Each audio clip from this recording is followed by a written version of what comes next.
유튜브로 읽는 박정희 전기 10권 10월의 결단. 숙청되는 윤필용 계열.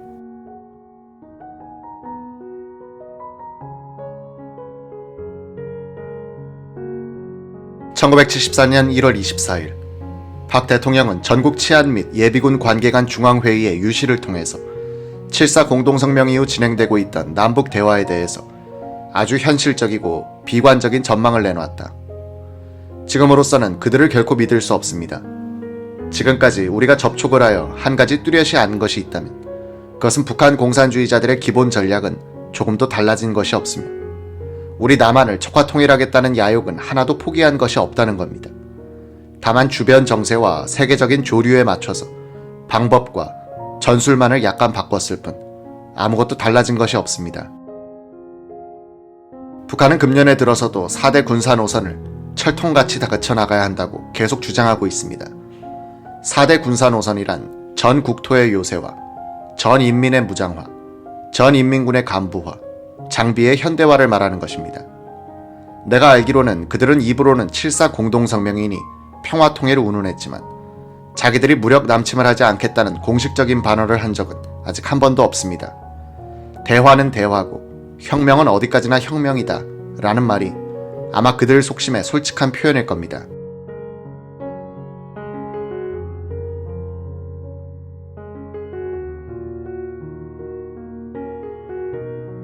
(1973년 4월 5일) 박 대통령은 식목일 기념일 새마을운동 행사에 나가면 꼭 긴 연설을 했다.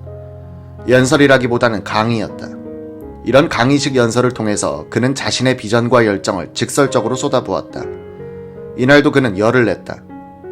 이 땅은 우리 조상들이 살다 갔고 오늘날 우리가 살고 있고 또 언젠가는 우리가 죽어서 모두 이 조국 강산에 묻혀야 될 땅입니다. 또한 길이길이 우리 후손들이 이 땅에서 살아야 될 것입니다. 여기는 우리가 가장 사랑하는 조국이요 조국의 강산입니다. 그 사랑하는 표시를 무엇으로 해야 되겠습니까?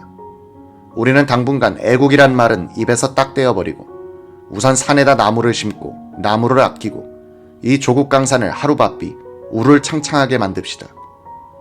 그런 상태를 만드는 것, 이것이 무엇보다도 나라를 사랑하는 길인 겁니다. 1973년 4월 17일 박 대통령은 전국 경제인대회 치사를 통해서 기업의 사회적 의무와 윤리를 강조한다. 박 대통령이 대기업 중시 정책을 쓴 것은 사실이지만 그의 정서는 재벌적이라기보다는 서민적이었다. 그는 노동조합의 활동을 규제했지만 그 자신이 노조위원장이란 자세로 재벌 총수들에게 부의 사회적 환원을 강조하곤 했다. 넷째로 모든 기업인은 노동 조건의 개선과 노동자의 복지 향상에 최선을 다하고 국민 민복에 기여한다는 투철한 사명의식을 길러야 되겠습니다. 그리고 기업의 이유는 사회에 되돌린다는 대의에 투철한 기업이 되어야겠다는 겁니다. 정부가 지난해 막대한 재정 부담을 무릅쓰고 경제의 안정과 성장에 관한 8.3 긴급조치를 취했던 것도 기업의 이윤만을 보장해주기 위해서가 아니라 기업의 건전한 성장 없이는 경제의 발전과 국민 생활의 향상을 기대할 수 없다는 기업의 공익성 때문에 취하게 됐던 것입니다.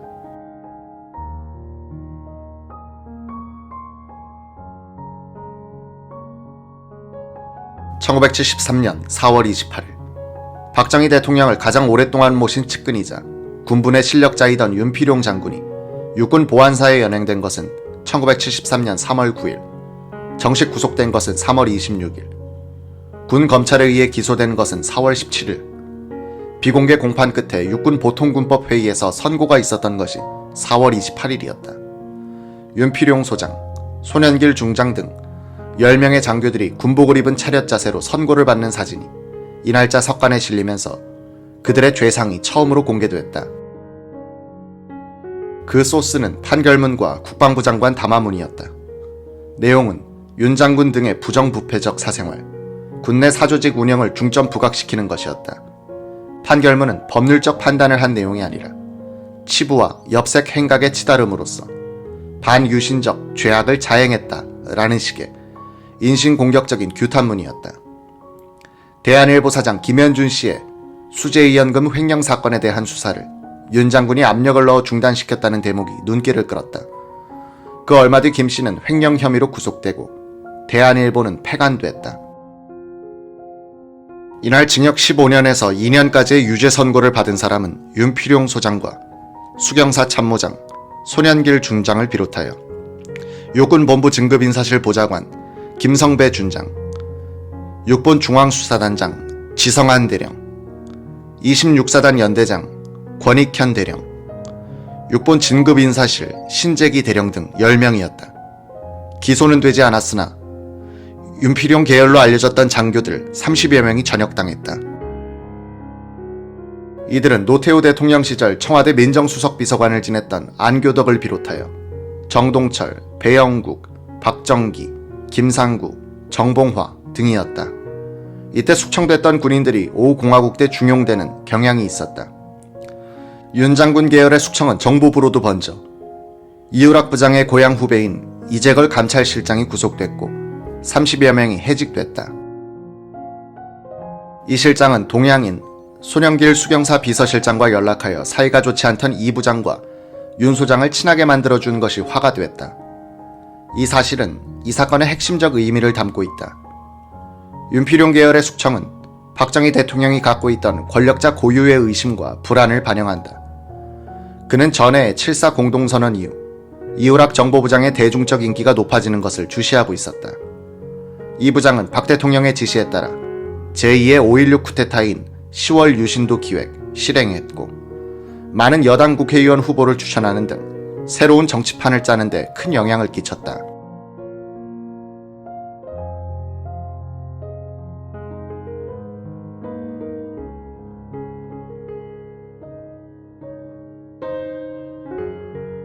(1973년) 초 이우락 부장의 영향력이나 그에 대한 대통령의 신임은 절정에 달해 있는 것처럼 보였으나 위기의 씨앗이 자라고 있었다. 박 대통령이 내려다보니 윤필용 수경사령관까지도 이우락 부장과 가까워지고 있었던 것이다. 박 대통령은 권력의 4대 파수꾼인 정보부장, 육군보안사령관, 수경사령관, 경호실장을 서로 견제시켜 놓음으로써 권력의 안정을 기하는 방식을 애호했다. 윤필용 장군도 이우락 부장에 대한 좋지 않은 정보를 박 대통령에게 많이 올렸다. 그를 잘라야 한다는 건의도 했다. 그런데 윤 장군이 박 대통령에게 올린 보고서 내용이 이 부장에게 넘어가는 것이었다. 이 부장이 윤 장군에게 전화를 걸어 내가 그렇게 못마땅하냐 라고 말한 적도 있었다. 윤 장군은 이 부장에 대한 박 대통령의 신임이 굳다는 판단을 한 뒤에는 그에 대한 견제역을 회피했다. 윤 장군은 이 부장이 평양에 들어가서 김일성을 만나고 온 뒤엔 그에 대한 평가도 달리하게 됐다. 이런 상황에서 이 부장과 윤 장군 두 사람의 측근이 나서서 권부의 2대 실세를 친하게 만들고 있었다. 박 대통령으로서는 심기가 불편할 수밖에 없었다. 1972년 10월 17일에 유신 선포와 동시에 계엄령이 선포된 직후 이우락 정보부장은 요인들을 초대하여 저녁 식사 자리를 마련했다. 윤필용 수경사령관도 초청됐다. 윤 장군이 그 자리에 가보니 이 부장 이외에 박종규 경호실장과 대기업 회장 몇 명이 와 있었다. 윤 장군은 계엄하인데 두 사람 이상이 모이면 내 허가를 받아야 합니다. 이건 불법 집회입니다. 라고 농담을 했다. 이 부장은 그래서 우리가 윤 장군을 모신 것이 아닙니까? 계엄 업무로 고생하시는데 우리가 경력금이라도 내놔야겠습니다. 라고 했다. 이 부장은 참석자들의 지갑을 털게 해서 수백만 원을 몽땅 윤 장군에게 건네주었다. 이날 윤 장군은 군 선배인 이 부장을 형님이라고 불렀다. 윤 장군은 또 이 부장에게 앞으로 구성될 국회에는 군 출신들이 많이 들어갈 수 있도록 해주시오 라는 부탁도 했다. 이제 어차피 계엄 정치를 하게 됐으니 군인이 정치에 책임을 져야 합니다. 그러려면 유정회 의원의 3분의 1을 장군, 영관, 위관급 출신자들로 메워야 합니다. 태국처럼 군인들이 국회에 들어가야 합니다. 그렇게 박 대통령한테 건의해 주시오. 이 부장은 가깝게 보고하여 30석 정도는 마련해 보겠다고 했다는 것이다. 윤 장군이 나중에 들으니 이런 보고를 받은 박 대통령이 건방진 놈들, 지들이 뭔데 국회의원을 마음대로 고르려고 해 라면서 화를 냈다는 것이었다. 이런 모습들을 박 대통령의 편에 서서 지켜보던 이가 박종규 경호실장이었다. 윤필용 사건의 단초가 된 뉴코리아 골프장에서의 신범식 사장의 제보도 박종규 실장이 미리 그 이야기를 듣고 자연스럽게 박 대통령에게 전달될 수 있도록 그 자리를 마련했던 것으로 보인다. 윤필용 씨는 자신이 거세된 경위에 대해서는 이렇게 설명했다. 1972년 말인가 1973년 초인가 하루는 박종규 경호실장이 저를 보자고 하더니 전날 뉴코리아 골프장에서 있었던 일을 설명해 주었습니다. 골프 한 코스를 돈 뒤 커피숍에서 박 대통령, 신범식 당시 서울신문사장, 박종규 경호실장이 담소를 하고 있었다. 신 사장이 느닷없이 이런 말을 꺼냈다는 것이다. 각하께서 연만하시니 더 노쇠하시기 전에 후계자를 키우셔야 한다는 이야기들이 많습니다. 이우락 부장이 후계자로 좋다는 이야기도 있습니다. 박 대통령은 미친놈들, 내가 아직 노망하려면 멀었는데 라고 대수롭지 않게 받았다. 세 사람은 다시 골프장으로 나갔다. 골프를 다 치고 필드에서 나왔을 때 박 대통령의 표정은 굳어 있었다. 그는 신 사장에게 무섭게 물었다. 아까 그 말 말이야. 누가 그런 소리를 했어? 이후라기가 그랬나? 박종규의 설명에 따르면 신 사장은 그 자리에 꿇어 앉았다고 한다. 이름을 못 대겠습니다. 박 실장이 권총을 뽑아 이름을 대라고 위협했다는 것이었다. 신 사장은 윤필용 장군이 그럽디다 라고 했다는 게 박 실장의 설명이었다.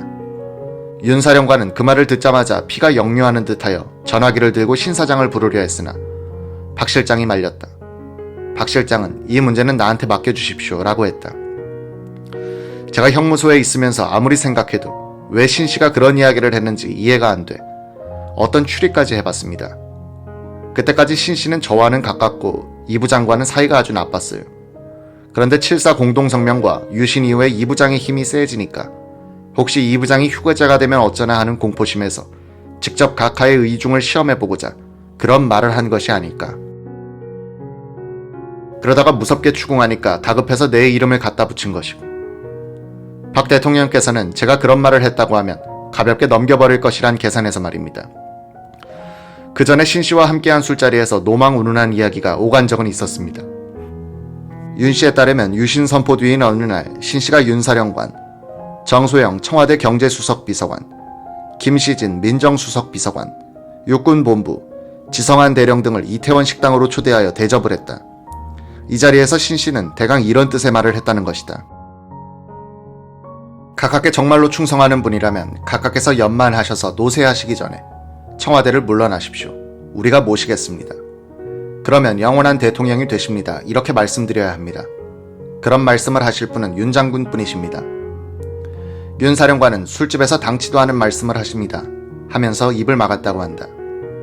그런데 내가 조사받을 때 보니 신 씨가 한 말은 내가 한 말로 돼 있고 내가 한 좋은 말은 전부 거두절미하여 오해하기 좋게 만들어 놨더군요.